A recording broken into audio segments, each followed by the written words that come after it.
হকের উপর যদি কেউ হস্তক্ষেপ করে তখন আমি যদি শুনি তাহলে মনে আমি খুব আদর করবো নাকি? আপনি বাজারে মিষ্টি খাওয়াবে? বরঞ্চ তাকে দুনিয়া থেকে শেষ করার জন্য ভিতরে একটা রাগ সৃষ্টি হবে। কত বড় সাহস, আমার স্ত্রীর গায়ে হাত দিছে।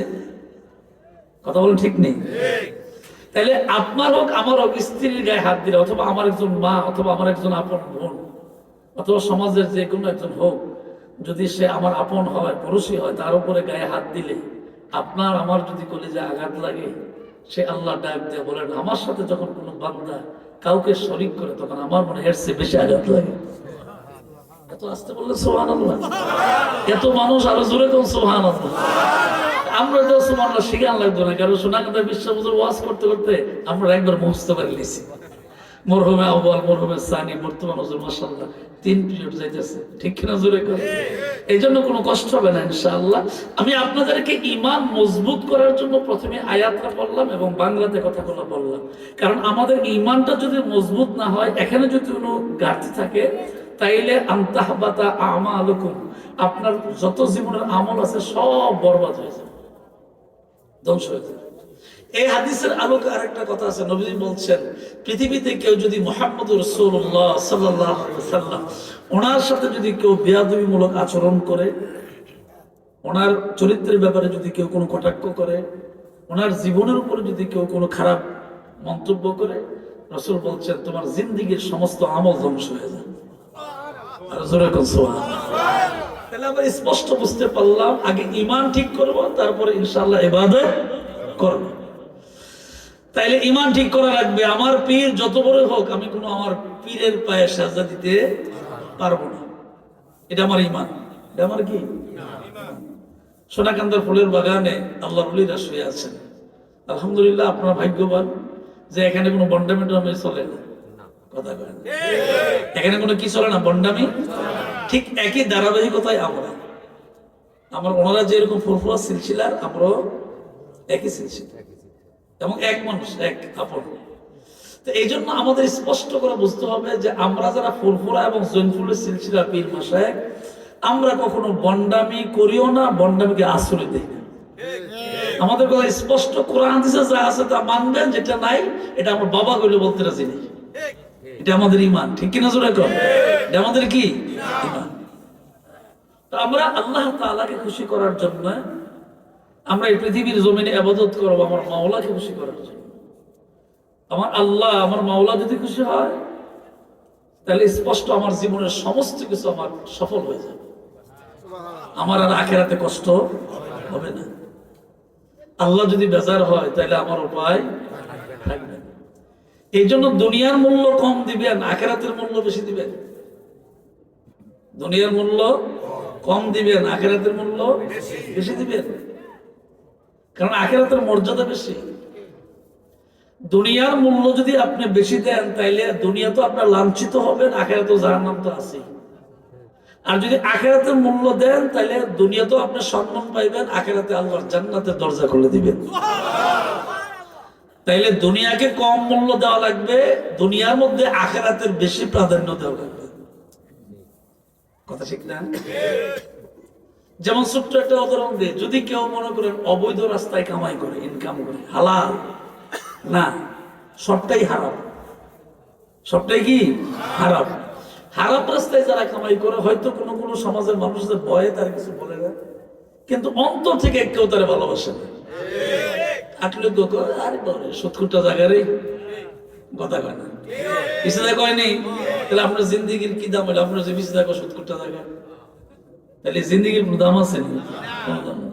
আপনি আটতেছেন, বা অথবা আমি আটতেছি করতে চাই, আরে 70টা জায়গা, এই জিন্দিগির কোনো দাম আছে? কিন্তু মারা তো যেমন সত্য, কি বলেন, আমরা মারা যাবো না, আমাদের মৃত্যু হবে, এটা কি সত্য। আমি জন্মগ্রহণ করেছি যেমন সত্য, আমার মরণ হবে তেমন সত্য। তো মরণের পর তো আমার জবাবদার লাগবে, তো আমি হারাম খাবো কেন? কেন খাবো? আল্লাহ পাক কোরআনে কারীমের আরেকটা আয়াতে এভাবে বলছেন যে হালাল যেটা সত্য যেটা এটা বলবে, হারাম যেটা মিথ্যা যেটা এটা দূরে রাখবে, এটাকে আশ্রয় দিবে না। যেমন কোরআনে কারীমের ভিতরে এক জায়গায় আল্লাহ তাআলা বলছেন মিল্লাত আবিকুম ইব্রাহিম হুয়া সাম্মাকুমুল মুসলিমিন।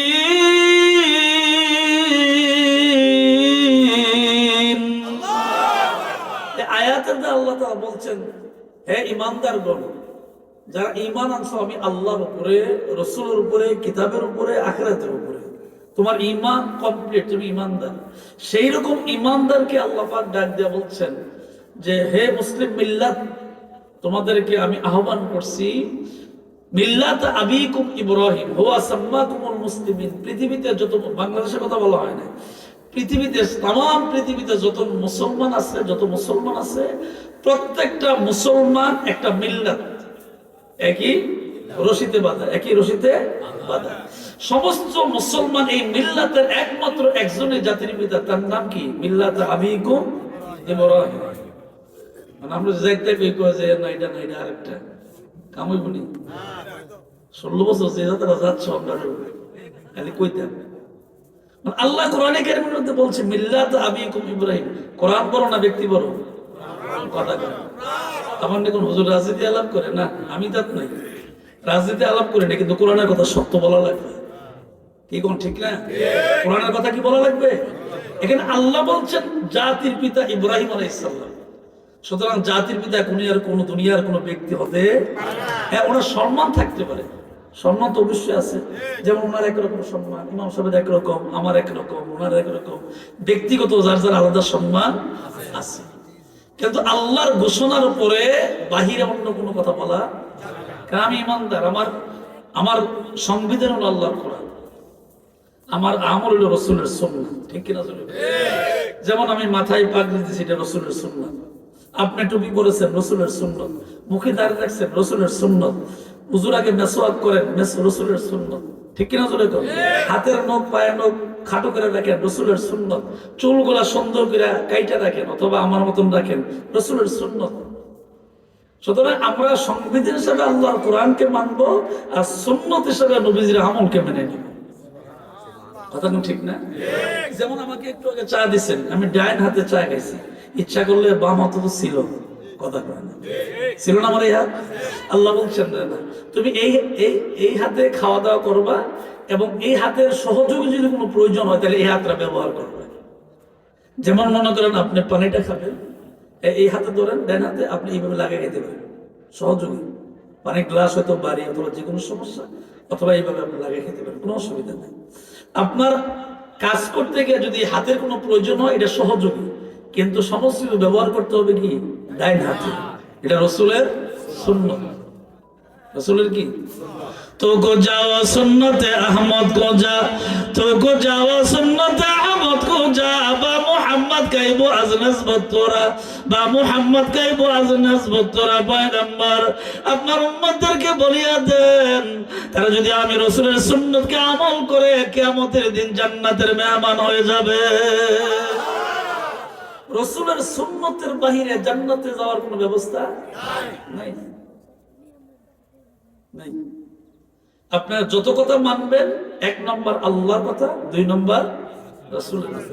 আবার আমাদের দেশে আছে এই একদল আছে এরকম আর কি, মানে খালি কোরআন আর কোনো মানা যেত না, এরকম দল আমাদের দেশে শুধু কোরআন মানবেন আর কোনো মানানো লাগতো না। যদি এই কথাটা বলা হয় তাহলে স্পষ্ট এখানে আমাদের কেন্দ্রীয় মসজিদ ইমাম সাহেব আছে, কোরআনে কারীমের মধ্যে আছে আকিমুস সালাত ওয়া আতুজ যাকাত, যেখানে নামাজ কায়েম করা, এখানে যাকাত আদায় করা। এটা কমপক্ষে 82 জায়গায় লেখা আছে। কয় জায়গায়? 82 জায়গায় লেখা আছে। যেখানে আছে আকিমুস সালাত, নামাজ কায়েম করেন, এখানে লেখা আছে ওয়া আতুজ যাকাত, যাকাত আদায় করুন। এটা ব্যক্তি হলো ধনী ব্যক্তিদের জন্য, হজ আর যাকাত কার জন্য? ধনী ব্যক্তিদের জন্য। তো এখানে স্পষ্ট আমাদের বোঝা লাগবে, আল্লাহ তাআলা আমাদেরকে বলছেন নামাজ কায়েম করো, এটা কোরআনের আয়াত। জোরে বলুন সবাই, এটা কিসের আয়াত? কিন্তু নামাজ আপনি কেমনে নিয়ত বাঁধবেন, কোনটার পরে কোনটা পড়বেন, কিভাবে রুকু দিবেন, কিভাবে সাজদা দিবেন, কোন জায়গায় কিভাবে তাসবিহগুলো পড়বেন, এটা কোরআনে কারীমের কোথাও নেই। তো নামাজ পড়ানো লাগবে নি? কথা কয় না, নামাজ পড়া লাগবে না? তো নামাজ পড়া লাগলে এখন কোরআন শরীফের মধ্যে আছে নামাজ কায়েম করুন, আর আল্লাহ পাক নবীর মাধ্যমে হাদিসে বলে দিয়েছেন নামাজগুলা এইভাবে আদায় করুন। সুবহানাল্লাহ। তাহলে কোরআনেরও দরকার, হাদিসেরও না, একটা দুইটা, কয়টা? সুতরাং লা ইলাহা ইল্লাল্লাহর দরকার, পাশাপাশি মুহাম্মাদুর রাসূলুল্লাহ সাল্লাল্লাহু আলাইহি ওয়াসাল্লাম আল্লাহর নবীরও দরকার। যেখানে নারে তাকবীর দরকার, এখানে নারে রিসালাতের দরকার। কারণ তাকবীরে আল্লাহ, রিসালাতে মুহাম্মাদুর রাসূলুল্লাহ সাল্লাল্লাহু আলাইহি ওয়াসাল্লাম। সুতরাং এইগুলি নিয়ে আমরা আপন আপন হয়ে যাব, কোনোদিন আমরা ঝগড়া করব না, ফাসাদ করব না। মুসলিম কোনোদিন বিভক্ত হইতে পারে না। ওয়াতাসিমু বিহাবলিল্লাহি জামিআ ওয়া লা তাফাররাক। সুবহানাল্লাহ বলেন না? এটা আল্লাহর কোরআনের আয়াত। আল্লাহ বলছে সমস্ত মুসলমানরা আমার রশিকে, আমার রজ্জুকে শক্ত করে আঁকড়িয়ে ধরো। ওয়া লা তাফাররাক, তোমরা বিচ্ছিন্ন হয়ো না। তোমরা কি করো না? বিচ্ছিন্ন হয়ো না। এই কোরআনের আয়াতের মধ্যে আল্লাহ তাআলা এই কথাটা বলছেন। তো আমাদেরও সকলের প্রয়োজন এবং সময় আসছে, আমরা সব মুসলমান এক হয়ে যাব, আর ভিন্ন ভিন্ন থাকবো না। কোনো দলাদলি লাফালাফির কিছু দরকার নাই, আমরা সব এক হয়ে যাই। কারণ আমরা সবই এক জান্নাতে বসবাস করি। কথা কোন ঠিক না? যদি আল্লাহর যদি কোনো হিংসা থাকতো, তাহলে আল্লাহ কোনোদিন অমুসলমানরা খাওয়াইতো না। কথা বলেন। আল্লাহর যদি হিংসা থাকতো, তাহলে বেনামাজির জীবন আল্লাহ খাওয়াইতো না। কথা বলেন। তাহলে আল্লাহর ভিতরে কি নাই? কোনো হিংসা কি আছে? দয়া এবং মায়া। দয়া এবং মায়া। আপনার আমার ভিতরে দয়া এবং মায়া লাগবে। তাহলে আমি বুঝাইতে চাইলাম, কোরআনও মানতে হবে, রাসূলের সুন্নাহ হাদিসও মানতে হবে। কি কারণে মানবেন? নবীজি ১৫০০ বছর আগে বলছেন, সাল্লু রাআইতুমুনি কামা উসাল্লি। আমাকে যেভাবে তোমরা নামাজ পড়তে দেখেছো, তোমরা এইভাবে নামাজগুলো আদায় করো। আরো জোরে বলো সুবহানাল্লাহ। সাল্লু রাআইতুমুনি কামা উসাল্লি। আমাকে যেভাবে নামাজ আদায় করতে দেখছো, তোমরা এইভাবে নামাজগুলো আদায় করো। চিৎকার দেখো সুবহানাল্লাহ। আরো জোরে বলো সুবহানাল্লাহ। দুরূদ শরীফ পড়েন, আল্লাহুম্মা সাল্লি আলা মাশাআল্লাহ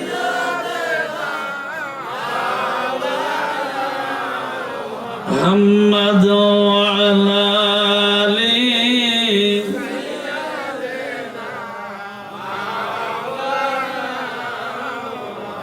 শেখাইয়া প্রেমের খেলা। ও নবীজি কোথায় গিয়া লুকাইলা,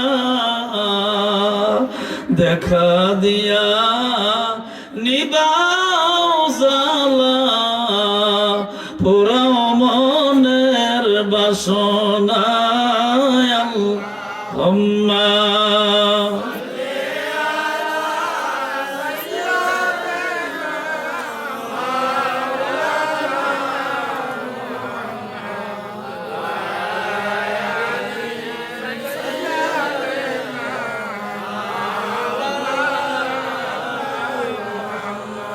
এখন আসুন মূল কথার দিকে যায়। অল্প কথা হবে, আমল বেশি হবে। আল্লাহ তাআলা বলেন যে আমি তোমাদেরকে পাঠাইছি একমাত্র আমি আল্লাহর গোলামি করার জন্য, দাসত্ব করার জন্য, ইবাদত করার জন্য। যেমন আজকে এই জান্নাতের বাগানে আপনারা বসছেন, ১৫০০ আগে মুহাম্মদুর রাসূলুল্লাহ সাল্লাল্লাহু আলাইহি ওয়াসাল্লাম আমাদেরকে জানাইছেন, এইরকম ভাবে বৈশা যারা কোরআন হাদিসের আলোচনা করে, এটা রাস্তা থাকে না, জমিন থাকে না, কারো বাড়ি থাকে না, এটা জান্নাতের বাগান হয়ে যায়। কি হয়ে যায়? জান্নাতের। তাহলে এখন কি রাস্তা না জান্নাতের বাগান? জান্নাতের বাগান। তো এই জান্নাতের বাগানের ভিতরে বসলে আল্লাহর জান্নাতের গ্রাম পাওয়া যায়। কথা কোন ঠিক না? এই দুনিয়ার জান্নাতের বাগানে বসলে আল্লাহর জান্নাতের গ্রাম পাওয়া যায়। কারণ এখানে কোরআন এবং হাদিস আলোচনা হয়। আল্লাহ তাআলা সুন্দর করে আমাদেরকে জানায় দিলেন, ওয়ামা খালাকতুল জিন্না ওয়াল ইনস ইল্লা লিয়াবুদুন।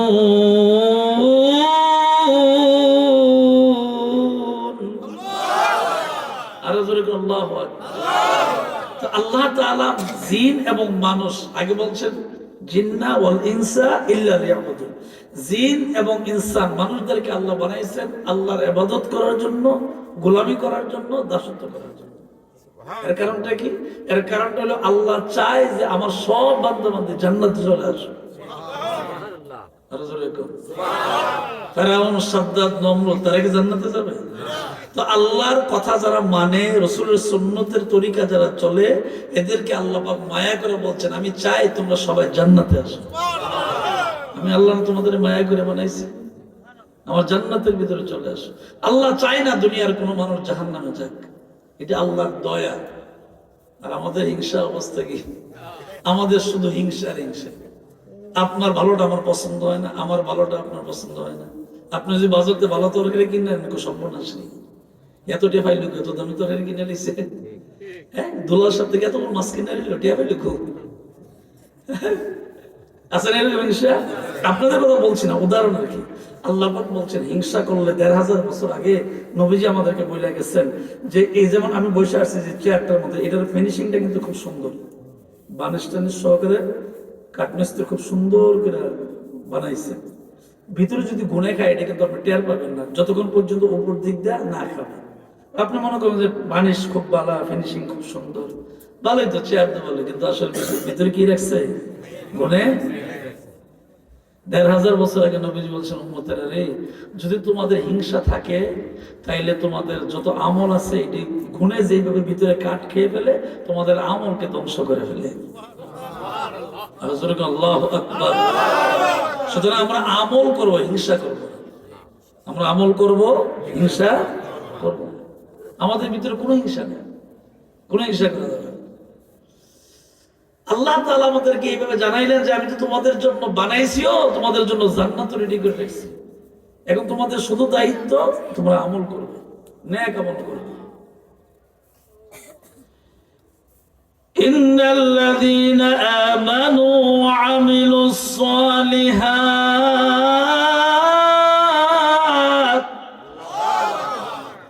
অবশ্যই তোমরা নেক আমল করবে। যারা ঈমান আনছো তোমাদের দায়িত্ব নেক আমল করা, তোমাদের দায়িত্ব তোমরা নেক আমল করবে। তো এই নেক আমলের দ্বারা লাভ হবে কি? দুনিয়াতেও আল্লাহ পাক সম্মানিত করবেন, পরকালে আল্লাহ জান্নাতের মেহমান বানায় দেবেন। যেমন ছোট্ট একটা উদাহরণ দিলে সহজে ওয়াজ বুঝবেন।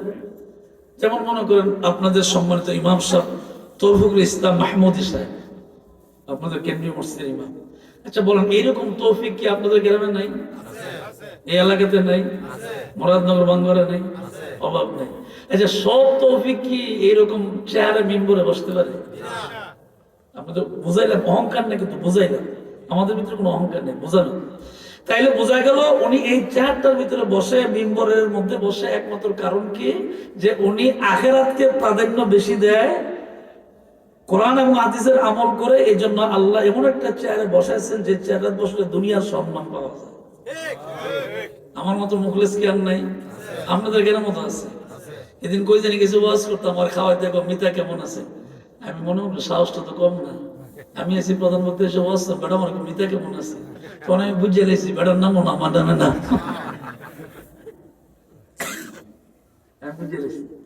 আমি তো আর রাগ হই না, আমি মানে মনে মনে ভাবছি আর কি যে বেটা আজকে তোমার মিতা করলো। আল্লাহ আল্লাহ আল্লাহ আল্লাহ আমাদের সবাইকে কবুল করুন। জোরে কোন আমি, জবান খুলে কোন আমি। যাক, আমাদের স্পষ্ট আমাদের কথা হলো এই যে আমরা আল্লাহ পাকের হুকুমে দুনিয়া আসছি, আবার আল্লাহর হুকুমে দুনিয়া থেকে চলে যাব। এই যে দুনিয়া থেকে চলে যাব, এই যাওয়াটার সময়টা কিন্তু কারো জানা নেই। আপনি জানেন? ১ নম্বর। ২ নম্বর হবে যে কোথায় মারা যাব, এটা কিন্তু আমাদের কারো জানা নাই। ৩ নম্বর হলো কবর কোথায় হবে, এইটা আমাদের কারো জানা। এই বিষয়গুলো আমাদের একেবারে অজানা। এই বিষয়গুলো আমাদের একেবারে কি অজানা। সুলাইমান আলাইহিস সালাম মুসলমানদের প্রথম কিবলা বাইতুল মুকাদ্দাস। কোথায় এটা? ফিলিস্তিনে। কোথায়? যেখানে মুসলমান মারে ফিলিস্তিন।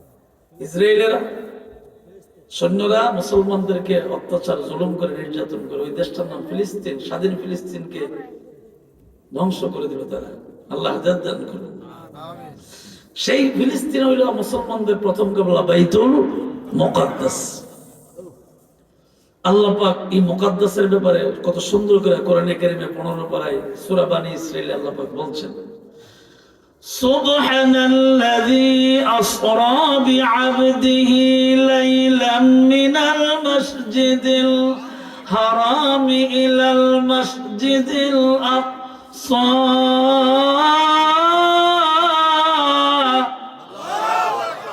আল্লাহু আকবার। এই আয়াতের মাধ্যমে আল্লাহ তাআলা বলছেন যে আমি আমার আপন বান্দাকে সুবহানাল্লাযী পবিত্র এক সত্তা আসরা ভ্রমণ করাইলেন, সফর করেন বিআবদিহি তার একজন আপন বান্দাকে লাইলাম রাতের সামান্য একটু অংশ মিনাল মসজিদুল হারাম কাবা শরীফ হতে ইলাল মসজিদুল আকসা মসজিদুল আকসা পর্যন্ত। এই আয়াতের অর্থ, এটা ব্যাখ্যা অনেক বড়। আয়াতের অর্থ এটা। তো আল্লাহ তার আপন বান্দাকে ইসরা করেন। আপন বান্দা বলতে কে? মুহাম্মাদুর সাল্লাল্লাহু আলাইহি সাল্লাম। এর চেয়ে আপন আল্লাহর কাছে দ্বিতীয় আর কেউ নেই। এজন্য আল্লাহ বলছেন আমার আপন বান্দা বিআবদিহি, আপন বান্দাকে আল্লাহ তাআলা ইসরা করাইলেন। উনি ছিলেন আখির নবী, দুজাহানের বাদশা, সাইয়্যিদুল মুরসালিন। আল্লাহ পাক কোরআনে কারীমের আরেকটা জায়গায় আয়াতে বলছেন ওয়ামা আরসালনাকা ইল্লা রাহমাতাল লিল আলামিন।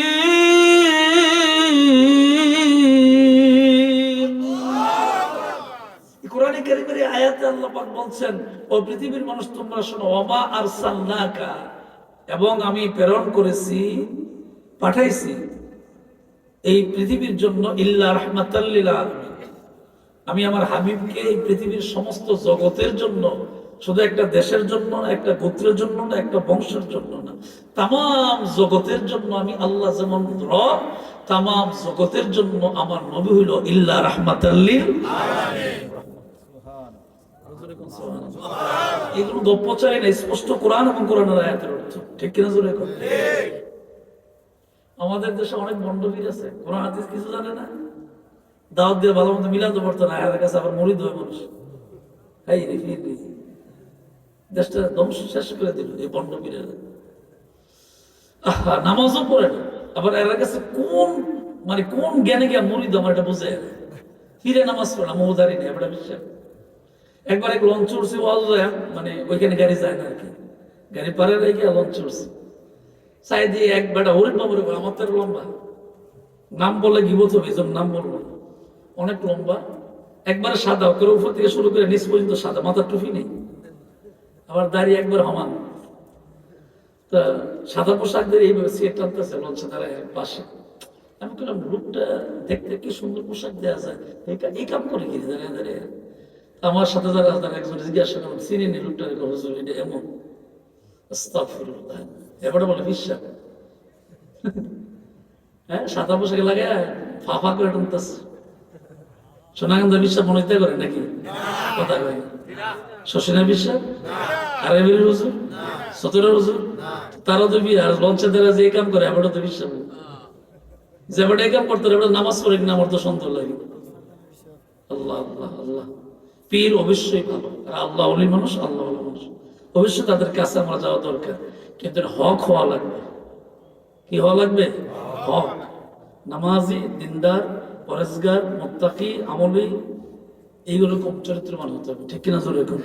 তাহলে আমরা একবার না 1000 বার মেনে নিই, 1000 বার মেনে নিই।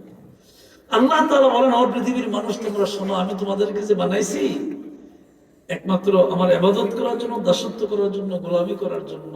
এই রজব মাসের আগামী 16ই জানুয়ারি হইল 87 রাত, রজবের রাত্রে হইল আগামী 16ই জানুয়ারি, রোজ শুক্রবার দিবাগত রাত্রে। ওই দিন আমার এলাকায় মাহফিল আছে, ওসমান গনি সালি সাহেব যাবে, আমিও আছি, আমার বাড়ির পাশে। যাক, আমি যে কথা আপনাদের বোঝাইতে চাইলাম, আল্লাহ বলছেন আমার আপন বান্দাকে বিআবদিহি লাইলাম, রাতের সামান্য একটু অংশ। হাদিসের ভাষায় আছে লাইলান আই ওয়াক্তান খাসসা আই ওয়াক্তান কালিলা, রাতের সামান্য একটু অংশে আল্লাহ তাআলা নবীকে ভ্রমণ করাইছেন মসজিদুল হারাম থেকে, কাবা শরীফ থেকে ইলাল মসজিদুল আকসা, ওই মুসলমানদের প্রথম কিবলা বাইতুল মুকাদ্দাস পর্যন্ত। সুবহানাল্লাহ, আওয়াজ আর জোরে হোক। বাইতুল মুকাদ্দাস থেকে উনি ঊর্ধ্বগমন করেছেন। ফাকানা কাবা কাউসাইন ফাও আদনা ফাওহা ইলা আবদিহি মা আওহা, এই আসমান ভ্রমণ করেছেন। হুয়াল্লাযী খালাকাস সাবআস সামাওয়াতি তিবাকা। আসমান এবং জমিন 7টা স্তর আছে, আপনি বুঝেন আর না বুঝেন, দেখেন আর না দেখেন, জমিনেরও 7টা স্তর আছে, আসমানেরও 7টা স্তর আছে। আল্লাহ তার আপন বান্দাকে, তার আখিরি নবীকে, আখিরি পয়গম্বর, দুজাহানের বাদশা রহমতুল নবীকে আল্লাহ ভ্রমণ করেছে। বাইতুল মুকাদ্দাস পৌঁছার পরে খুব খেয়াল করেন যে এই মাসের গুরুত্ব কি। নবীজি ঘুমাই রয়েছেন, জিবরাইল গিয়ে দেখে যে নবীজি ঘুমাই রয়েছেন। আল্লাহ বলছেন আমার বন্ধুকে নিয়ে বাইতুল মসজিদ হারামে যাও, আগে কাবা শরীফে যাও, ওইখান থেকে বন্ধুরে লইয়া তুমি বাইতুল মুকাদ্দাস যাও। জিবরাইল এদিকে ঘুমাই রয়েছে। উনি চিন্তা করে দেখলেন যে যেভাবে ঘুমাইছে, ডাক দিলে তো বেয়াদবি ঘুম নষ্ট হবে না। হ্যাঁ, স্বাভাবিক আল্লাহ রসুলের একটা নির্দেশ আছে এরকম যে কোনো ব্যক্তি যদি ঘুমায় ডাইরেক্ট ডাক দেওয়া যাবে না, তাকে এভাবে কপালে অথবা পায়ের তালুতে মানুষ করে করে আস্তে আস্তে সজাগ করা যাবে। ডাইরেক্ট ডাক দিলে মানুষের ব্রেনে আঘাত হয়। জিবরাইল গিয়ে দিকে নবী ঘুমাই চিন্তা করলো কি করা হবে, কতক্ষণ যা মাথার দিকে, কতক্ষণ যা পায়ের দিকে। অনেকক্ষণ পরে সাকায় দেখেন না, নবী তো উঠে না, কিন্তু নবীরা ঘুমায়, তার চক্ষু কিন্তু ঘুমায় না। সুবহানাল্লাহ বললেন না? নবী ঘুমায় কিন্তু তার চোখ ঘুমায় না। এবার দেখতে যাই ঘুমাইলে চোখ বন্ধ হয় না, কিন্তু তার অন্তরটা সজাগ থাকে। এটা নবীদের বেলায়, নবীদের বেলায় চোখ ঘুমায় কিন্তু অন্তর ঘুমায় না, অন্তর সজাগ থাকে। জিবরাইল কতক্ষণ নবীজির মাথার পাশে যায়, কতক্ষণ পায়ের পাশে যায়। হঠাৎ করে জিবরাইল পায়ের পাশে গিয়ে তালুতে আস্তে করে জিহ্বাটা লাগাইয়া দিলেন। নবীজি ঠান্ডা অনুভব করার কারণে ঘুম থেকে সজাগ হয়ে আস্তে আস্তে চোখ গুলা খুলেন। মানুষ অবস্থায় চোখ খুললে স্বাভাবিক পায়ের দিকে নজর যায়, ঠিক নেই? এইভাবে শুয়ে থাকলে পায়ের দিকে নজর যায়। নবীজি ডান কাত হয়ে শুইতেন। কোন কাতে? ডান কাত হয়ে নবীজি শুইতেন। শোয়ার ভিতরে নবীজি সজাগ হয়ে তাকায় দেখে পায়ের সামনে জিবরাইল দেখা যায়। জিবরাইল কি করলা রে জিবরাইল? পায়ের তালুর ভিতরে জিহ্বাটা লাগাই দিলা পয়গম্বর। এই পৃথিবীর জমিনে আমি আল্লাহ পাকের পক্ষ থেকে এই বাণীটা শুনছি। আল্লাহ যা বানাইছেন আপনার মতন মর্যাদা দিয়ে কাউকে আল্লাহ বানান নাই। আরো জোরে কোন নবীজি জবান দিয়ে ডাক, দেখো জিবরাইল রে, তোমার মর্যাদা অনেক বেশি, তুমি ফেরেশতার ভিতরে সবচেয়ে মর্যাদাশীল ফেরেশতা। কারণ হইল তুমি শুধু আমার কাছে না, আদম আলাইহিস সালাম থেকে শুরু করে সমস্ত নবীদের কাছে তুমি ওহী নিয়ে আসছো, এই জন্য তোমার মর্যাদা ফেরেশতার ভিতরে বেশি। তোমার মতন এত বড় মর্যাদাশীল ব্যক্তি ফেরেশতা হইয়া কেন আমার কদমের ভিতরে জিহ্বা লাগাইয়া ঠান্ডা অনুভব করাইলা? জিবরাইল ডাক দেখো নবীজি, আল্লাহর কসম বারবার তাকায় দেখছি আপনি ঘুম থেকে সজাগ হন না, চক্ষু বন্ধ হয়ে আছে। জিবরাইল রে, নবীর চক্ষু বন্ধ থাকে কিন্তু অন্তর কোনোদিন ঘুমায় না, অন্তরটা খোলা থাকে। জিবরাইল রে, আমি দেখছি একবার তুমি আমার পায়ের কাছে আসো, আর একবার মানে মাথার পাশে যাও, দুই দিক দিয়ে তুমি ঘোরাফেরা করো, চলাফেরা করো। আমি তো ঘুমের ভিতরে আছি ঠিক, আমার অন্তর তো সজাগ আছে। ও জিবরাইল, ইচ্ছা করলে তো আমার অন্তর যেহেতু সজাগ, ডাক দিতেই পারতে। জিবরাইল ডাক দেখো পয়গম্বর, আল্লাহর কসম করে বলে আমি এই ভয়ের কারণে ডাক দেই নাই। আপনাকে ডাক দিয়ে যে যদি জিবরাইল মানে কোন জায়গায় বেয়াদবি হয়ে যায়, আল্লাহর আদালতে জিবরাইল কি জবাব দিবে? আমার মর্যাদা বেশি ঠিক আছে, কিন্তু এটা তো আপনার চেয়ে বেশি না। আমি তো ফেরেশতা, তো ফেরেশতার চেয়ে মানুষের মর্যাদা বেশি, আর আপনি মানুষের ভিতরে সর্বোত্তম। আপনার মর্যাদা কারণ তুলনাই নেই। সুতরাং আমি জিবরাইল তো আপনার কাছে কিছু না। নবীজি ডাক দিল, জিবরাইল, রজব মাসের 26 তারিখ পার হয়ে গেছে, 27 তারিখ রাত্রে বেলা তুমি ঘুম থেকে সজাগ করে এখন কিসের জন্য আসলা? হঠাৎ করে ঘুমের মধ্যে কেন আসলা? জিবরাইল ডাক দিয়ে বলে, পয়গম্বর, আসার অন্য কোনো কারণ নয়, একটাই কারণ গো, আল্লাহ জানাই দিয়েছেন আপনাকে মসজিদুল হারাম থেকে মসজিদুল আকসা পর্যন্ত ভ্রমণ করার জন্য। জিবরাইল তাহলে চলো। নবীজি ঘর থেকে বের হইলেন, আস্তে করে দরজার সামনে বসলেন, হাতের মধ্যে পানি নিলেন। পানি নেওয়ার পরে ওযু করলেন। উঁচু করার পরে জিবরাইল ফেরেশতার সঙ্গে রওনা দিলেন। এবার ফেরেশতা জিবরাইল মসজিদুল হারামের কাছে নিলেন। হারাম থেকে, হারাম মানে কাবা শরীফ, কাবা শরীফের পাশে নিলেন। কাবা শরীফ থেকে দেরি না করে তাড়াতাড়ি করে জিবরাইল ফেরেশতা বাইতুল মুকাদ্দাসের মধ্যে নিয়ে গেলেন। বাইতুল মুকাদ্দাসের ভিতরে নবীজি দাঁড়াইলেন। জিবরাইল কানে কানে এসে ডাক দেয়, ইয়া রাসূলুল্লাহ, ইয়া হাবিবাল্লাহ, ও নবীজি, মসজিদ নববীর ভিতরে মধ্যে মানে বাইতুল মুকাদ্দাসের মধ্যে আপনার দাঁড়ানোর জায়গা না, আপনি দাঁড়াবেন মেহরাবের মধ্যে মিম্বরের কাছে। ও জিবরাইল, ইমাম দাঁড়াবে মেহরাবের কাছে, মিম্বরের কাছে, মেহরাবের ভিতরে ইমাম দাঁড়াবে, আমি এখানে কেন দাঁড়াবো? জিবরাইল ফেরেশতা ডাক দেয়, নবী গো, আল্লাহ পাক সমস্ত নবীদেরকে যার যার কবর থেকে বাইতুল মুকাদ্দাসে হাজির করবেন। এই ক্ষমতা আল্লাহর আছে না? বাইতুল মুকাদ্দাসে সমস্ত নবীদেরকে আল্লাহ হাজির করবেন। বাইতুল মুকাদ্দাসে সমস্ত নবীদেরকে হাজির করবেন, কারণ সমস্ত নবীরা কবরে জিন্দা, শুধু জিন্দা না, তারা কবরের ভিতরে নামাজ আদায় করে। সমস্ত নবীরা কবরের ভিতরে জিন্দা, ইউসাল্লুন, শুধু জিন্দা নয়, নামাজ পড়ে কবরের ভিতরে। আল্লাহর নবী ডাক দেখো, জিবরাইল রে, মেহরাবের ভিতরে মিম্বরের পাশে কেন যাব? আপনি তো ইমামুল মুরসালিন, আপনি তো শুধু সাধারণ ইমাম না, আপনি ইমামুল মুরসালিন, সমস্ত ইমামদের ইমাম, সমস্ত ইমামদের নেতা আপনি।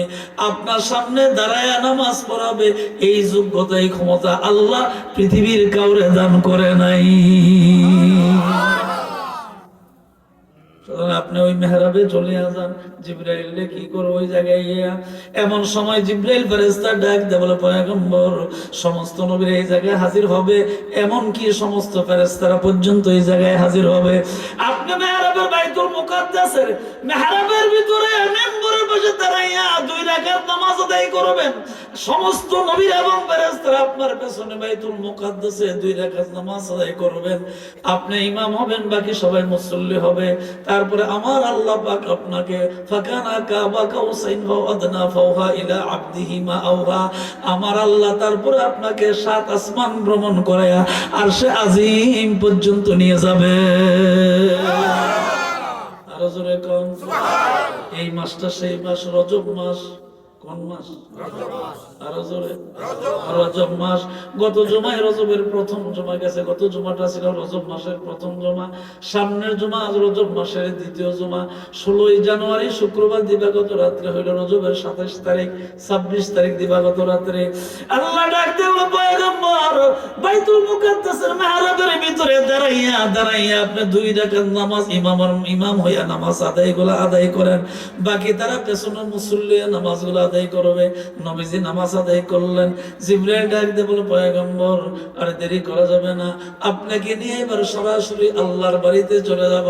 আল্লাহর বাড়ি কোথায়? হুল্লাযী লা ইলাহা ইল্লাহু।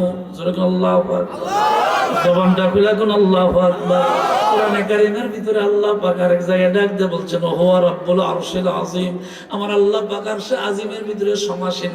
আল্লাহ পাক আরশে আযীমের মধ্যে নিয়ে যাবেন বন্ধুকে, আরশে আযীমে নিয়ে প্রেমে লাভ করবেন, কথাবার্তা বলবেন। ও জিবরাইল, এখন কি করব? আপনার কিছু করতে হবে না, নবীজি রেডি থাকেন, আমি আপনাকে নিয়ে আকাশ ভ্রমণ করব। জিবরাইল, আকাশ ভ্রমণ কি আমার আগে কেউ করছেনি? না, আপনার আগে কেউ করে নাই। আমি যে হঠাৎ করে আকাশ ভ্রমণ করব। জিবরাইল ডাক দেখো, পয়গম্বর, আমার আল্লাহ আপনাকে যেমন বেশি মর্যাদা দিয়েছেন, এই জন্য আমার আল্লাহ অন্য কোন নবীকে এই মর্যাদা না দিয়া শুধুমাত্র আপনার বেলায় আকাশ ভ্রমণ করে মর্যাদা বাড়াইয়া দিবে। আপনার আগে কাউকে আকাশ ভ্রমণ করায় জিবরাইল নাই। তাইলে চলো আকাশ ভ্রমণ করি। এবার আকাশ ভ্রমণ করার জন্য রওনা দিলেন। নবীজি ডাক দেখো, জিবরাইল, তাহলে চলো যাই আকাশ ভ্রমণে। এবার রেডি হইলে রওনা দিবেন। জিবরাইল, আমি ঘর থেকে বের হওয়ার সময় যখন আমি কাবা শরীফে গিয়েছিলাম, তখন কিন্তু আমার মনে থেকে একটা কথা বলছিলাম, ও জিবরাইল, আমার তুমি ভ্রমণ করার জন্য আল্লাহর হুকুমে নিয়ে যাইবা। আগে বলো আমার আল্লাহ আমার উম্মতের গুনাহ মাফ করছেনি? আর জোরে। বাইতুল মুকাদ্দাসের ভিতরে 2 রাকাত নামাজ শেষ করার পরে এইবার সময় নবীজি ডাক দেখো জিবরাইল এখন তো উর্দু গমন করবে, আসমানে যাবে, প্রথম আসমান, দ্বিতীয় আসমান, তৃতীয় আসমান, এইভাবে আসমানগুলো পার হবে। ও জিবরাইল, আমি যে এখন আল্লাহর দিনের আসমান ভ্রমণ করব, বলো রে জিবরাইল, আমার বয়স বর্তমানে 52 বছর। আমি তোমার কাছে জানতে চাই, আমার আল্লাহ আমার উম্মতের গুনাহগুলি মাফ করছেনি? সালাতু সালাম গয় আমার দরুদ সালাম গয় আমার গয় নবী মুস্তাফা, তোমরা যদি একটু জবানটা খুলে বলেন, সালাতু সালাম গয় আমার,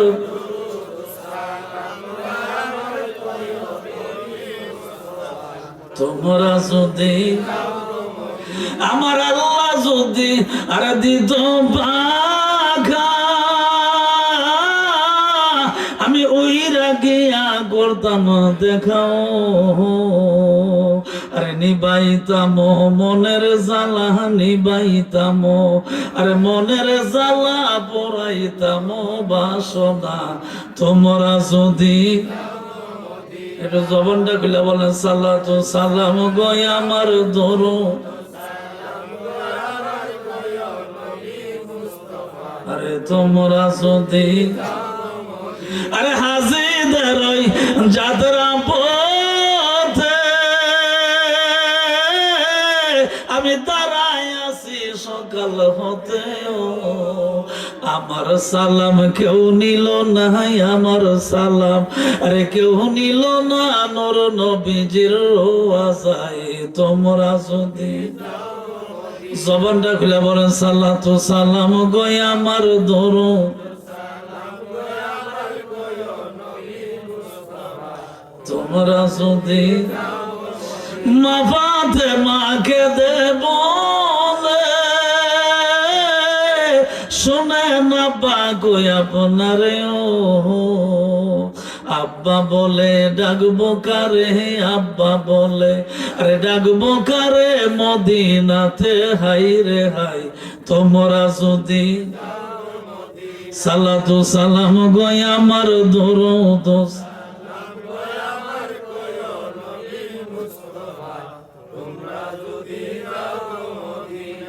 জান্নাতের যুবকদের সর্দার ইমাম হাসান এবং হুসাইন, জোরে কোনকে?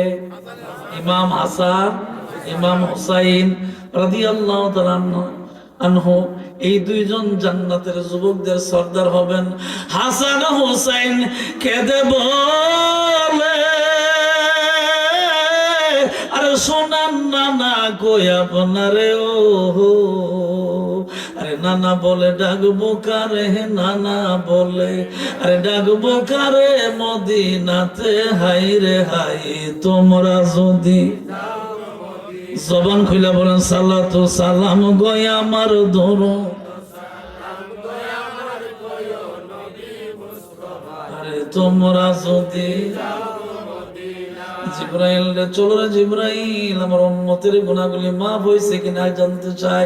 জিবরাইল ডাক দেখো, আল্লাহ তোমার বন্ধু আকাশ ভ্রমণ করবে, এমন সময় উম্মতের কথা জিজ্ঞাসা করে, এবার তোমার বন্ধুর কথার উত্তর কি দিব? আল্লাহ ডাক দেখো, জিবরাইল রে আমি আল্লাহর পক্ষ থেকে নবীকে তুমি জানায়া দাও, উম্মতের চিন্তা করা লাগবে না, আমি আল্লাহ আমার বন্ধুর উম্মতদেরকে মাফ করে দিছি। আরো জোরে, মাফের দরজা খোলা আসেনি? সোনাকান্দার পীর সাহেব বলেন, আর যে কোনো পীর, সবখানে পীর, মুসলমান মশাইখ বুজুর্গ গানে দিন যারা আছে, তারা দেখবেন তাদের কাছে গেলে তালিম দেয়, তাওয়াজ্জুহ দেয়, আলোচনা করে, তারপরে তওবা করায়, করায়নি? তওবা করায়নি। তাইলে উম্মতের জন্য, গুনাহ মাফের জন্য দরজা খোলা আছে, তওবা করা লাগবে।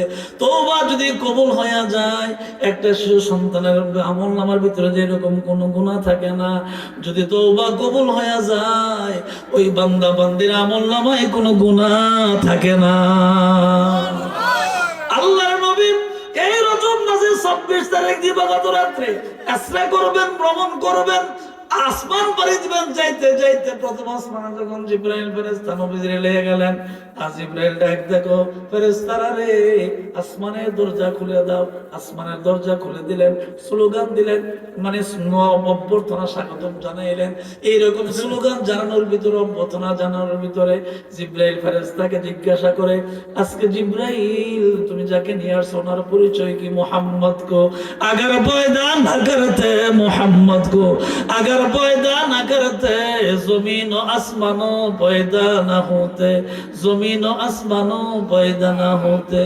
फरिश्ता जिब्राइल আসমানের বাকি ফেরেশতাদেরকে যে বলে, ও ফেরেশতারা রে, যাকে নিয়ে আমি আকাশ ভ্রমণ করতে আসলাম, এই নবীকে যদি আল্লাহ না বানাইতো, তোমার মতন ফেরেশতারে আল্লাহ কোনোদিন বানাইতো না। যাইতে যাইতে যাইতে যাইতে ঊর্ধ্বভূমর প্রথম আসমান, দ্বিতীয় আসমান পাড়ি দিতে দিতে নবীদের সঙ্গে সাক্ষাৎ হয়। এইভাবে পাড়ি দিতে দিতে সপ্তম আসমান পর্যন্ত চলে যায়। জিবরাইল ডাক দেয়, ইয়া রাসূলুল্লাহ, ইয়া হাবিবাল্লাহ, পয়গম্বর, আমি তো আর যাইতে পারবো না, আমার তো আর কোনো ক্ষমতা নাই, আমি এর উপরে যাওয়ার মতন আর কোনো ক্ষমতা নাই। নবীজি কুকিল কণ্ঠে ডাক দেয় বলে, জিবরাইল তুমি না আল্লাহর বাড়িতে নিয়ে যাওয়ার কথা, রাস্তার ভিতরে ফেলে দিয়া যাও, কারণটা কি? রোয়াছাড়া থেকে কোম্পানিগঞ্জ যাওয়ার কথা, থুল্লা বাজুর নিয়ে তুমি আমারে ফেলাই দিয়া কই যাও? বাকি রাস্তাটা কে আমার নিয়ে যাইবে? নবীজি ডাক দেখো, জিবরাইল রে, আমার বাকি রাস্তায় কে নিয়ে যাবে? অর্ধেক রাস্তায় কেন তুমি আমারে ফেলে দিয়া যাও? জিবরাইল ডাক দে বলে, পয়গম্বর, এর উপরে নূরের তাজাল্লি আছে, চুল পরিমাণ উপরে আমি যাইতে পারবো না, যদি যাই আমার ৬০০ নূরের পাখা আছে, আমার সমস্ত পাখা গুলা জইলা পুরা মিসমার হয়ে যাবে, আমি আর যাইতে পারবো না গো নবীজি। ও জিবরাইল, তাইলে আমারে কে নিয়ে যাইবো? নবীজির এবার ডাক দেয়া বলে, জিবরাইল রে ডাক দেয়া বলে, জিবরাইল রে, কে আমারে নিয়ে যাবে? জিবরাইল প্রশ্ন উত্তর দেয়, আপনার চিন্তা করা লাগবে না, আমার আল্লাহ নেওয়ার জন্য ব্যবস্থা করবে। বন্ধু বন্ধুর বাড়িতে যাবে, নেওয়ার জন্য ব্যবস্থা করা হয়। যেমন আপনি আমাকে দাওয়াত দিচ্ছেন, আমি কমিটিকে যারা আমার সঙ্গে যোগাযোগ করছেন, রবিউল সাহেবকে আমি বলছি আমি চলে আসবো, টেনশন করেন না, যথাসময় আমি চলে আসবো। আগে এসে আমি কি করবো, গাড়িতে আসলে তো সময় বেশি লাগে না, বুঝায় শোনায় বলছি আমি যথাসময়ে চলে আসবো। আল্লাহ রহমতে ৯টা ৩৫ আমি আপনাদের মাহফিলের পাশে চলে আসছি। আল্লাহ রহমত, আল্লাহ বন্ধুকে দাওয়াত দিয়ে নেবেন, মান্নানি হুজুরকে দাওয়াত দিলে রোয়াছাড়া আসার জন্য চিন্তা ভাবনা বেশি করা লাগে না, রাস্তা ভালো আছে, গাড়ির ব্যবস্থা আছে, ঠিক কিনা জোরে কর।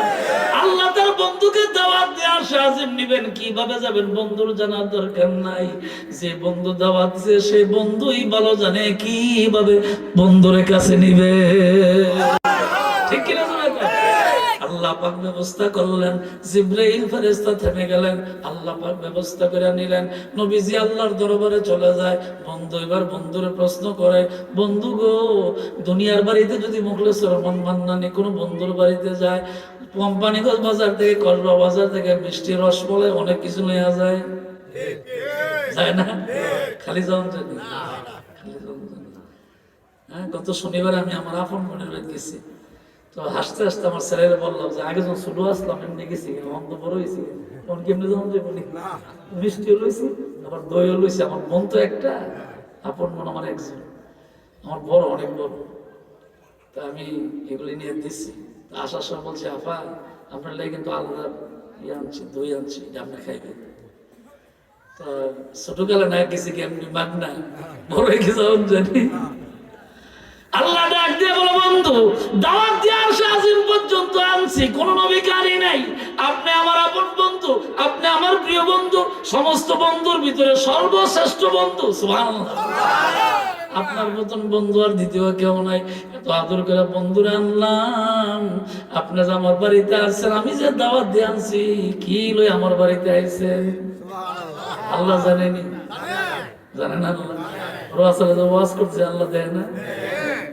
ভিডিও কলের ভিতরে অথবা মোবাইলে অথবা যে কোনো জায়গায় যদি মানে পর্দার মাধ্যমে দূর থেকে অনেক কিছু দেখা যায়। আমেরিকার প্রেসিডেন্ট বক্তব্য দিলে রোয়াসালা টেলিভিশনে দেখা যায়। ডক্টর ইউনূস সাহেব বক্তব্য দিলে আপনি ঢাকাতে বক্তব্য দেয়, আপনি বৈশা বৈশা রোয়াসালা দেখতে পারেন।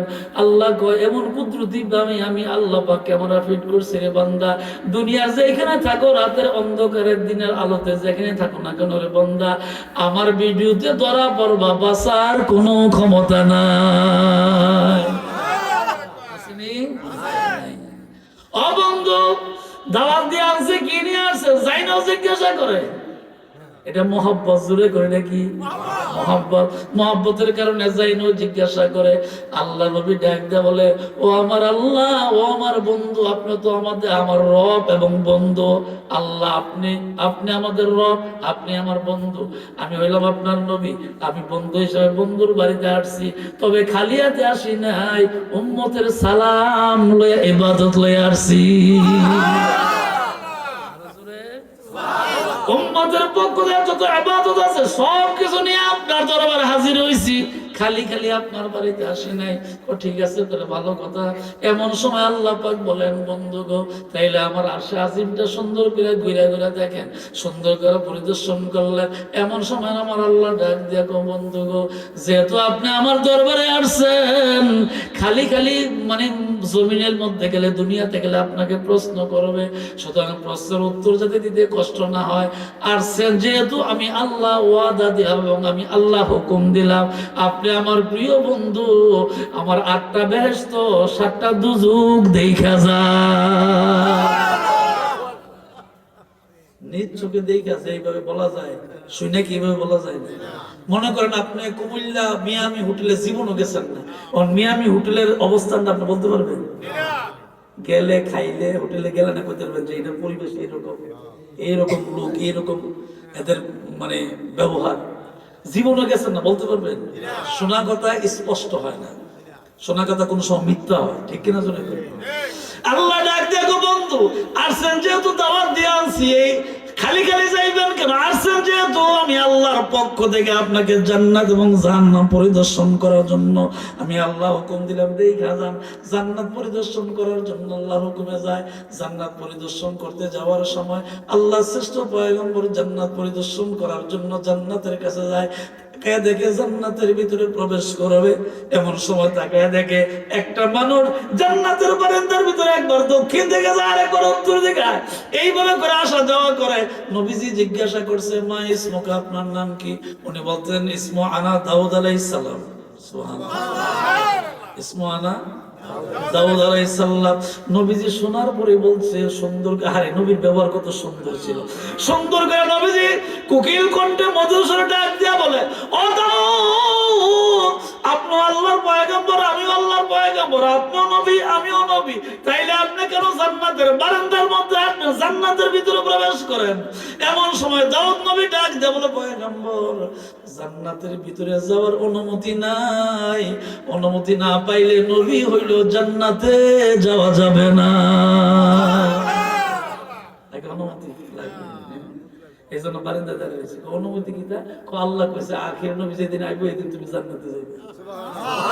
আর জোরে কর, সুবহানাল্লাযী আসরা বিআবদিহি লাইলাম মিনাল মাসজিদিল হারামি ইলাল মাসজিদিল আকসা।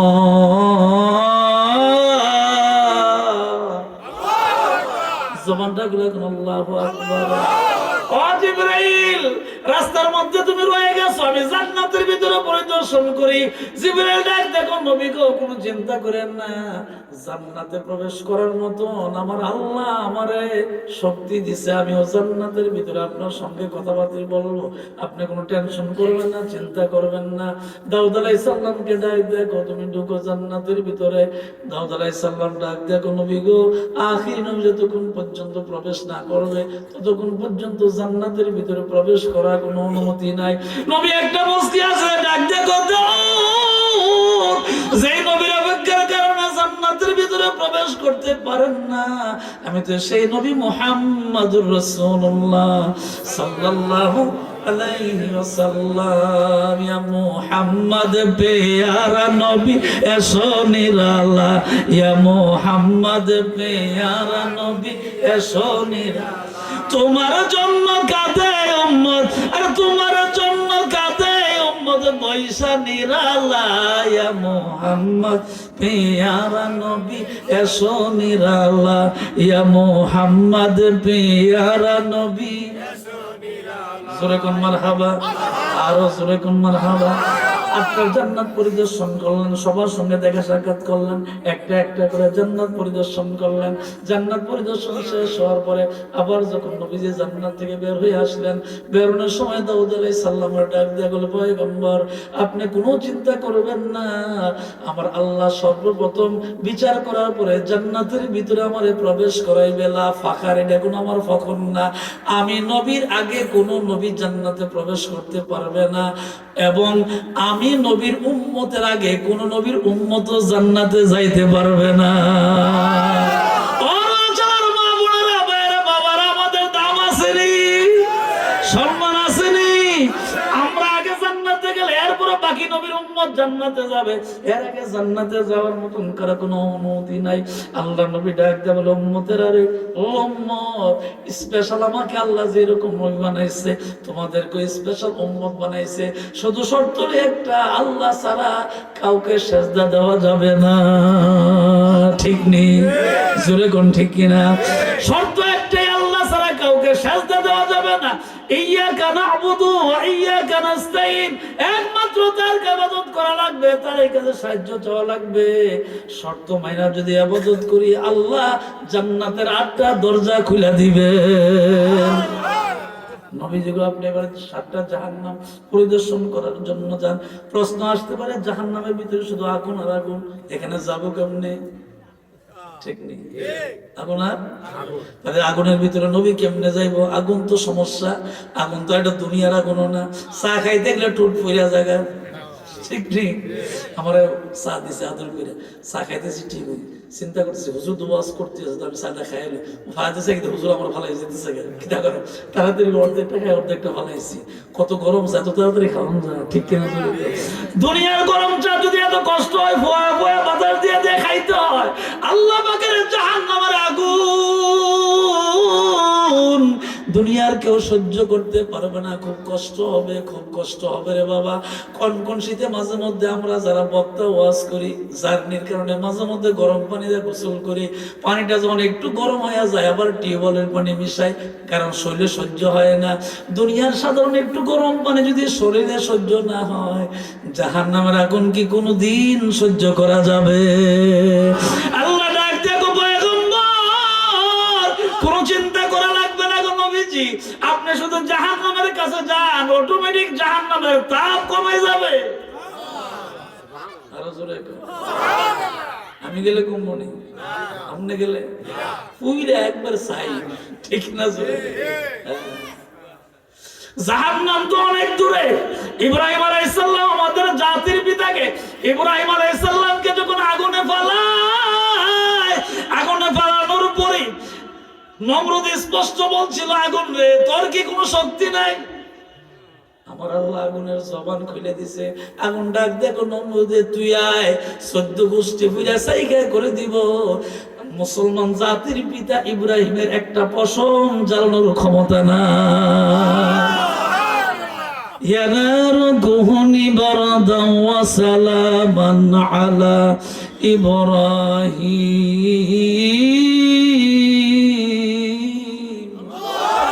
জবান খুলে কোন আল্লাহু আকবার, আরো জোরে কোন আল্লাহু আকবার। ইব্রাহিম আলাইহিস সালামের শাস্তি দেওয়ার জন্য যে নমরুদ পানি মানে আগুনের কুণ্ড করছিল, এই কুণ্ডের মধ্যে আগুন পারে নাই, চতুর্দিক দিয়ে দাও দাও করে আগুন চলে। আল্লাহ বলছেন, ইয়া নার, হে আগুন, আমার নবীর জন্য এয়ার কন্ডিশন হয়ে যাও, ওয়া সালামান আলা ইব্রাহিম, আমার ইব্রাহিমের জন্য শান্তি দাও, ঠান্ডা হয়ে যাও, বেশি ঠান্ডাও না আবার গরমও না, শান্তি দাও, এয়ার কন্ডিশন এসির মতন হোক, যাতে নবী সহ্য করতে পারে। নবী যে সুন্দর করে চক্রি থেকে নাইমা নিচের ভিতরে খেলাধুলা করে, নমরুদকে সম্পূর্ণ আগুন বানিয়েছি কার জন্য? হে দি খেলাধুলা করে। এমন সময় আমার আল্লাহ আগুনের জবান খুইলা দিছে। আগুনের জবান খুইলা দিয়া আগুন বুঝাইছে, নমরুদ রে, তামাম পৃথিবীর সবাইকে পড়তে পারবো, নবীর প্রশ্ন একটা পুরার ক্ষমতা আমার নাই। জাহান্নামের আগুন সহ্য করা যাইবনি? পারবেন? আমি পারবো? পারবো না রে বাবা, জাহান্নামের আগুন সহ্য করতে পারবো না। এই জন্য নবীজি ডাক দেখো, ও আল্লাহ, জাহান্নামের আগুন ভয়াবহ আগুন, আমি কেমন করে ওই জায়গায় যাব? আল্লাহ ডাক দেখো, নবীজি আপনার রহমতের নবী, আগুনের তাপ অটোমেটিক কইমা যাবে, কষ্ট হবে না। জোরে কর। জাহান্নামের অনেক দৃশ্য দেখলেন, অনেক দৃশ্য দেখে আসা নবীজি আল্লাহ পৃথিবীর জমিনে উম্মতের কাছে বললেন, জান্নাতের কথা বললেন, জাহান্নামের কথা বললেন। আল্লাহর কাছে ডাক দেখো, আল্লাহ গো, জান্নাত জাহান্নাম দেখা তো শেষ হয়ে গেছে, লম্বা অনেক বড় ঘটনা, সময় নাই। আমাকে বলছে 11টায় দোয়া করার জন্য, আরো 10 মিনিট বেশি হয়ে গেছে, সংক্ষিপ্ত হবে, কথা শেষ করি। আল্লাহর ডাক দেখো, আল্লাহ আমার সফর কি শেষ, আমার ভ্রমণ কি শেষ, আমার দায়িত্ব কি শেষ? দায়িত্ব শেষ, এবার আপনি আমার বাড়িতে থাকেন। নবীজি ডাক দেখো, আমি থাকতে পারবো না, আমার উম্মতকে ফেলে দিয়া আপনার কাছে থাকা সম্ভব না।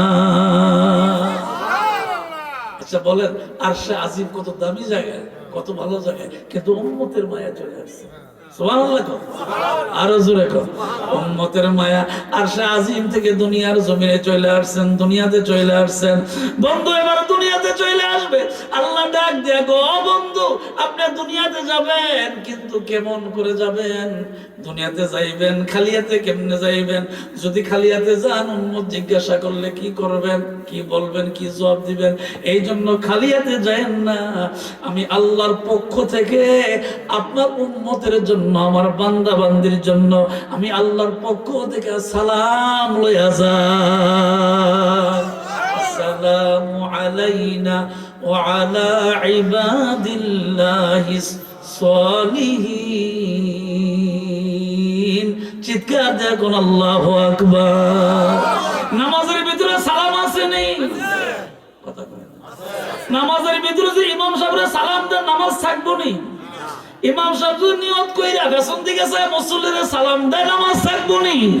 তাই নামাজের ভিতরে মানুষ সালাম দিলে নামাজ থাকে না, কিন্তু নামাজের ভিতরে নবীরে সালাম না দিলে নামাজও হয় না। কথা কয় না, নামাজ হয়নি। তাইলে নবীজির সালাম, নামাজের ভিতরে তাশাহুদের ভিতরে নবীজির সালাম দিলে, দুরূদ পড়লে নামাজ হয়। সালাম না দিলে, দুরূদ না পড়লে কোনোদিন নামাজ হয় না। ইয়া নবী সালাম আলাইকা, ইয়া রাসূল সালাম আলাইকা, ইয়া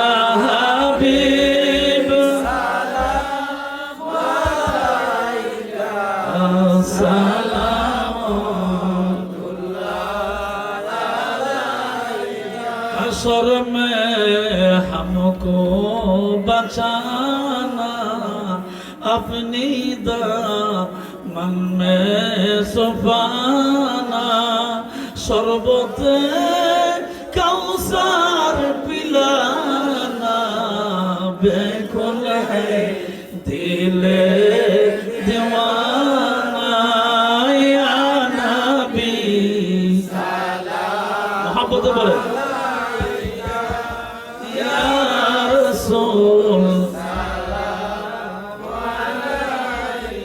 या हबीब सलाम अलैका,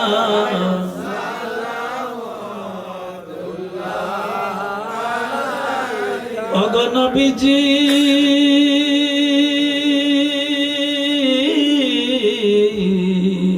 ओ मायार नबीजी, মরণে আপনি আসিয়েন, কবরে দেখা দিয়েন, হাসরে শাফায়াত করিয়েন, জান্নাতে লইয়া যায়েন, ইয়া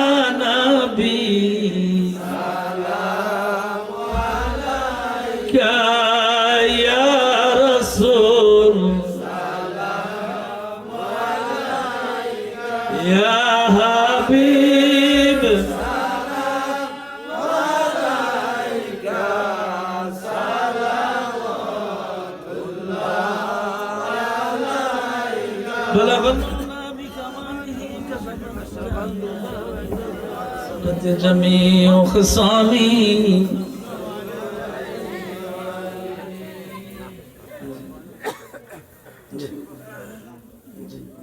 একটু মহব্বতে বলেন বালাগাল উলা বিকামালিহি কাশাফাদ দুজা বিজামালিহি হাসনাত জামিউ খিসালিহি সাল্লু আলাইহি আল্লাহ আল্লাহ আল্লাহ আল্লাহ আল্লাহ তুই আমারে ডাক রে বান্দা তুই আমারে ডাক আল্লাহ আল্লাহ মাশাআল্লাহ ডাকতে ডাকতে তোমার আমার ডাকতে ডাকতে তোমার আমার কলব হইবে সাফ তুই আমার ডাক রে বান্দা তুই মারে ডাক আল্লাহ আল্লাহ আল্লাহ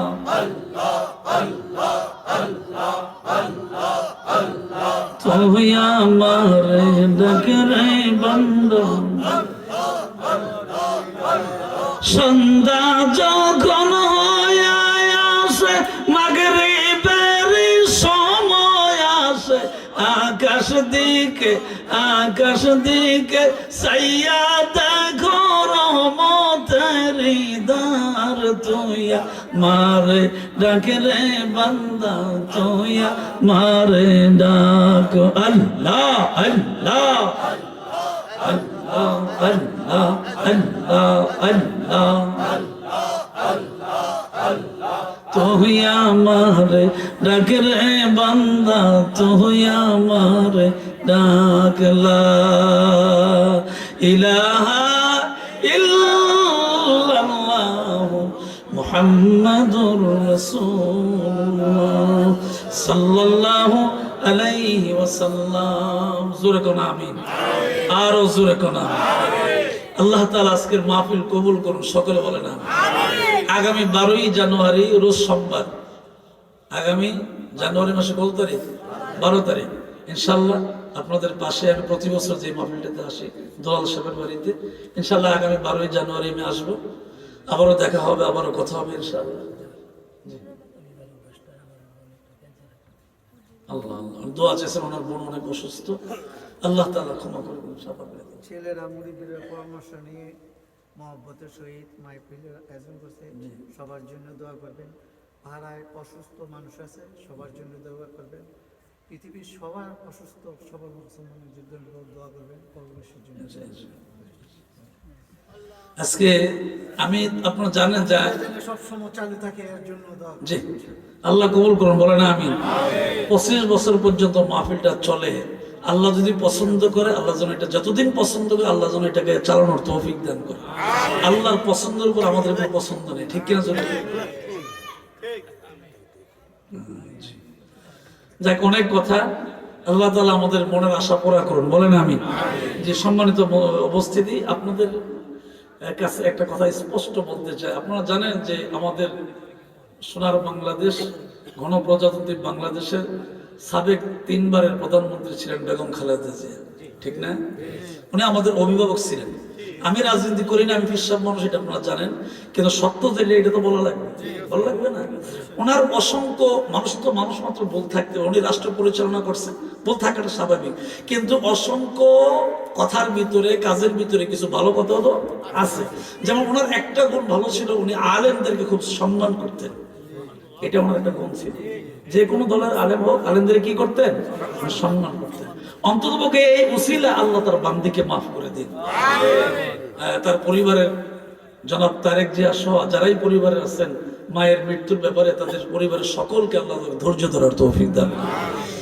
দোয়া চাইছেন আপনাদের প্রাণপ্রিয় ব্যক্তি যাকে আপনারা দাদা ভাই বলে ডাকেন কাইকোবাদ সাহেবের জন্য দোয়া চাইছেন তা আল্লাহ তাআলা মনের আশা পুরা করুন ওনার জন্য দোয়া চাইছেন এই জন্য বললাম বিশেষ করে আমার একটা কথা মনে হয় বেশি এবং আমার খুব কষ্ট হয় স্মৃতিটা মনে হইলে আপনারা জানেন কিছুদিন আগে এই বাংলাদেশের একজন নওজোয়ান যুবক যে কষ্ট করে এই দেশের ওসমান হাদি শরীফ ওসমান হাদি আমার সে রাজনীতি করুক যেমন তা ওইটা আমার জানার দরকার নেই। আমার একটা স্মৃতি তার বেশি কষ্ট পায়, তাহলে এই সে বলছিল যে আমি যদি মারা যাই আপনি আমার সন্তানের দিকে খেয়াল রেখেন। এই স্মৃতিটা যখন আমি কোনো মোবাইলে দেখি আমার খুব কষ্ট হয়, কারণ আমারও তো সন্তান আছে। কি বলেন, আপনার সন্তান আছে না? এই কথাটা আমার অনেক কষ্ট লাগে। আর এইভাবে অল্প বয়সে সে যে চলে যাবে এটা বুঝে গেছি। সন্তানের মাথার মধ্যে নিয়ে, কোলের মধ্যে নিয়ে বলতেছে আমি যদি চলে যাই আমার সন্তানটার দিকে আপনারা খেয়াল রাখেন। আল্লাহ তাকে যেন জান্নাতবাসী বানান, এই দেশের উপরে আল্লাহ রহমত করুক। যত রাজনৈতিক দল আছে সবাই মিলেমিশে আমরা যেন এক হয়ে চলতে পারি। আল্লাহ যেন রহম করেন, জোরে কোন আমিন। যাদের জন্য দোয়া চাইছেন সকলের জন্য সূরা ফাতিহা একবার পড়েন। বিসমিল্লাহ, আলহামদুলিল্লাহ।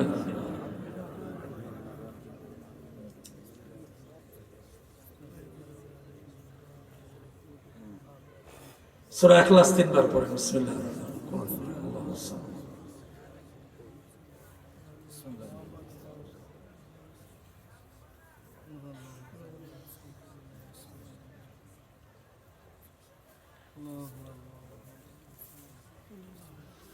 যে দৃশ্যের পরে পড়েন আল্লাহুম্মা সাল্লি আলা সাইয়্যিদিনা মুহাম্মদ, যেটা পড়েন আল্লাহুম্মা।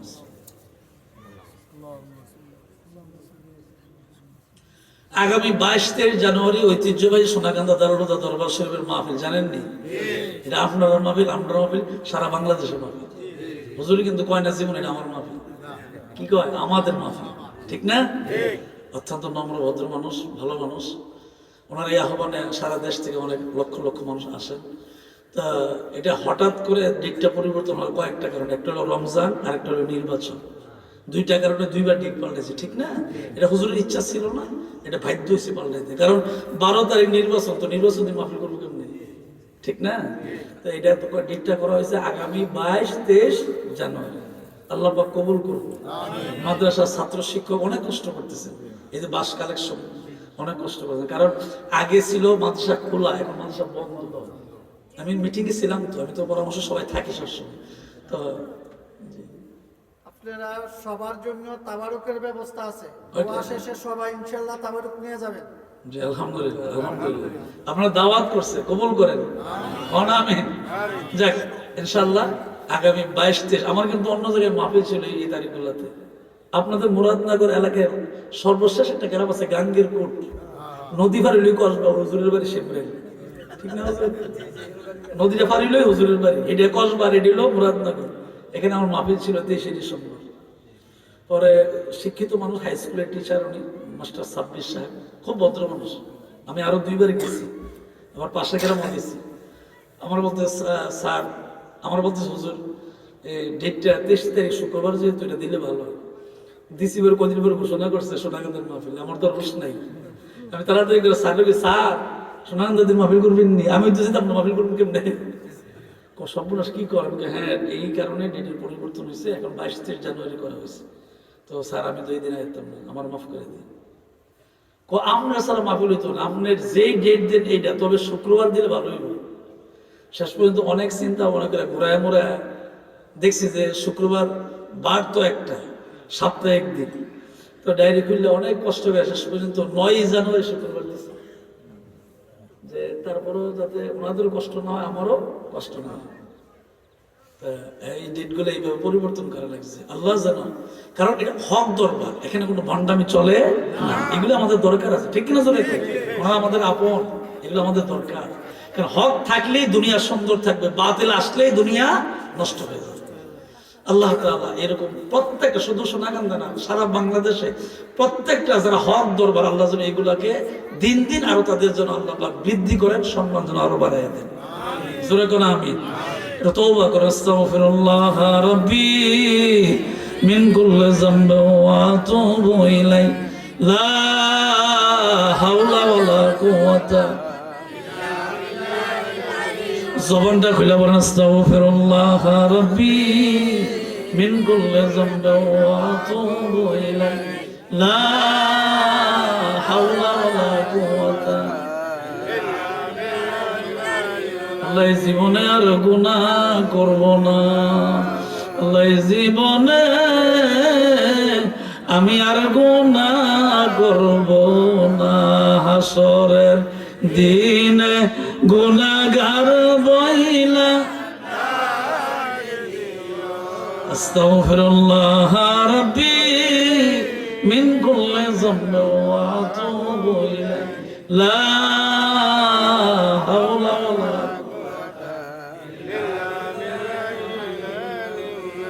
জবান খুলে বলেন ইয়া আল্লাহ, আমার জীবনে জানা অজানা ইচ্ছা অনিচ্ছায় প্রকাশ্যে গোপনে যত গুনাহ করেছি, ইয়া আল্লাহ আমাকে মাফ করে দেন। আমিন। লা ইলাহা ইল্লাল্লাহ মুহাম্মাদুর রাসূলুল্লাহ সাল্লাল্লাহু আলাইহি ওয়াসাল্লাম। আশহাদু আল্লা ইলাহা ইল্লাল্লাহ ওয়াহদাহু লা শারীকা লাহু ওয়া আশহাদু আন্না মুহাম্মাদান আবদুহু ওয়া রাসূলুহু। সকলের জন্য দোয়া করবেন, মাহফিল কর্তৃপক্ষের জন্য দোয়া করবেন। আপনাদের অনেকের সন্তান বিদেশে আছে, প্রবাসীদের জন্য দোয়া করবেন, অসুস্থ যারা দোয়া করবেন। এই যে আমাদের সাবেক মেম্বার সাহেব একটা হাত নিয়ে দীর্ঘদিন পর্যন্ত উনি কষ্ট করতেছে। আমি তো কুটি চমড়ি বাস স্ট্যান্ড যাবেন মসজিদে জমা পড়াই, এটা আপনারা অনেকে জানেন। হঠাৎ করে দেখি যে নামাজের পর উনি আমার মসজিদের সামনে, আমি তো হঠাৎ স্যাবরে উঠছে দেখে কিরে রোয়া সালাদ মুরব্বী এখানে কি তা করে কুটি চমড়ি। পরে আমার বলছে হুজুর হাতের সমস্যা, ডাক্তার দেখে গেছিলাম ব্রাহ্মণবাড়িয়া, তো এখন চলে আসছি। আল্লাহ আল্লাহ যারাই যে নিয়ত দোয়া চেয়েছেন, অন্তর খবর আল্লাহ জানেনি, জানে। আল্লাহ যেন সবার মনের আশা পুরা করেন। শর্ত হইল দোয়া করার আগে দুরূদ শরীফ পড়া লাগে। এটা দুরূদ শরীফ পড়েন, সাল্লাল্লাহু আলা মুহাম্মাদ সাল্লাল্লাহু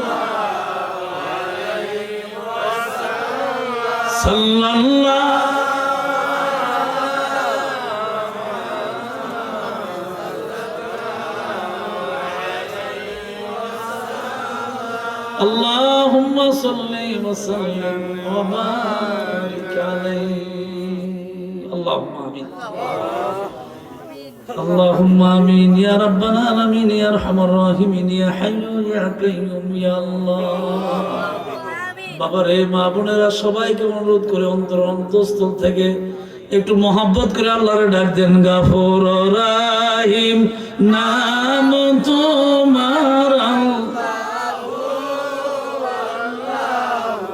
আল্লাহ সামিউম বাসির,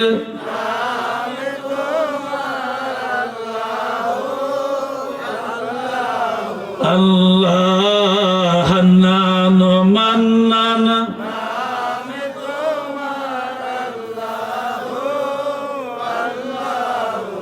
অন্ধকারে ভৈরারে থাকবি, অতর ভাই বন্ধু সারিয়ারে কবর দেশে যাইয়া।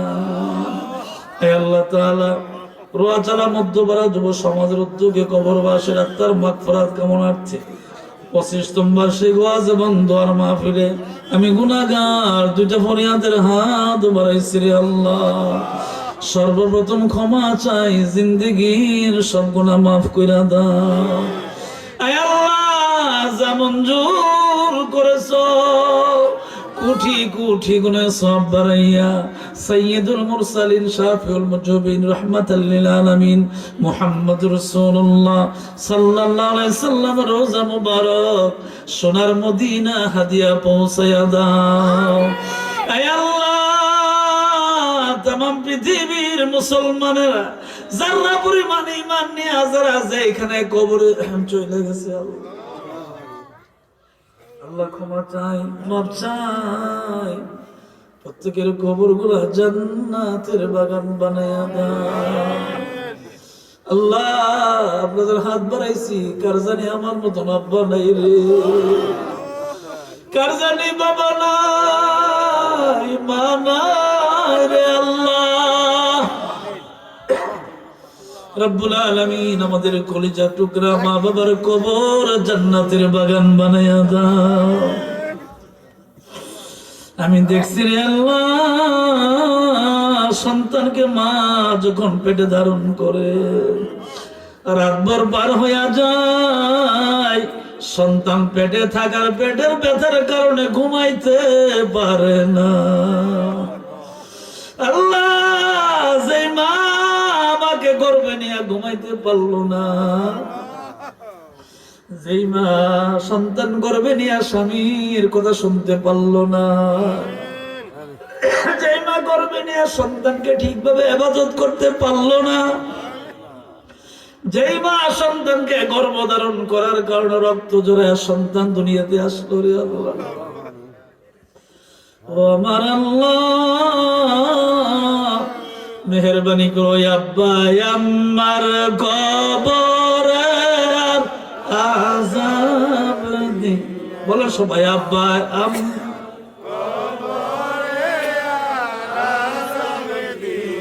দাদা দাদির কবর, ও না না না নানির। আল্লাহ অনেক নিয়ত নিয়ে দোয়া চেয়েছে, আল্লাহ তুমি সবার অন্তরের খবর জানো, সবার মনের আশা তুমি পুরা করে দাও, সবার মনের আশা তুমি পুরা করো। যারা অসুস্থ আছে সাফা করে দাও, যারা বিপদে আছে বিপদ থেকে উদ্ধার করে দাও, যারা প্রবাসে আছে আল্লাহ তাদেরকে তুমি প্রবাসে হেফাজতে রাখো। বিশেষ করে এই রোয়াচালার মানুষগুলা, এই এলাকার মানুষগুলা আমার জন্য অনেক পাগল পারে, অনেক মায়া করে। আমি এদেরকে কিছু দিতে পারবো এরকম ক্ষমতা আমার কিছু নাই আল্লাহ। আল্লাহ আমার দেওয়ার মতন কোনো কিছু নাই রে আল্লাহ। অন্তর থেকে দোয়া কইরা যায়, তোমার রহমতের কোলে তাদের আমাদের সবাইকে লালন পালন করো আল্লাহ।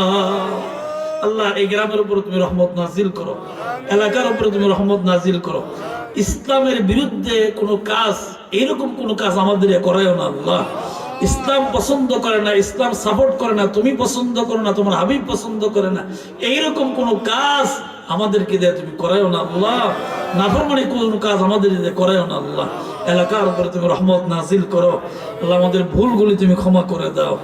আমাদের যাদের মা বাবা আছে প্রাণ ভরে খেদমত করার তৌফিক দাও। আয় আল্লাহ তাআলা, সোনাকান্দার বর্তমান পীর সাহেবকে হায়াতে বরকত দাও। এত বড় কাজ, এত বড় দায়িত্ব নিয়ে সারা বাংলাদেশে ঘোরাফেরা করেন, রব্বুল আলামিন হায়াতে বারাকা দান করো আল্লাহ। আল্লাহ ও প্রাণের আল্লাহ, সোনাকান্দার ফুলের বাগানে আল্লাহ, সতরা শরীফের জমিনে, সরসিনার জমিনে, দামতির জমিনে আল্লাহ, আড়াইবাড়ির ফুলের বাগানে আল্লাহ, মাসিয়াতের জমিনে, শীতলাই পূর্ণমতির জমিনে, নাগেশের জমিনে যত ওলি গাউস কুতুব আব্দুল সারা বাংলায় ভারত মহাদেশে রয়েছে আল্লাহ, প্রত্যেক আউলিয়া কেরামদের মুবারকে হাদিয়া পৌঁছে দাও। বিশেষ করে আজকের মাহফিলের জন্য যারা কষ্ট করেছেন, পরিশ্রম করেছেন, দূর থেকে আসছেন, কাছ থেকে পরিশ্রম করেছেন, রব্বুল আলামিন সকলের মেহনত, টাকা পয়সা দান করেছেন, সবার দান তুমি কবুল করো আল্লাহ। রব্বুল আলামিন দুনিয়ার মায়া ত্যাগ করে একবার কবরের দিকে রওনা দিব আল্লাহ। খাঁচার পাখি আদরের ময়না, সে তো আমার খাঁচায় রয় না, আরে খাঁচা ছেড়ে পালিয়ে যাবে, তুই আমারে ডাক রে। গোরস্থানের, আরে গোরস্থানের একটু মাটি বাইনা কইরা রাখ রে, গোরস্থানের একটু মাটি বাইনা কইরা রাখ রে।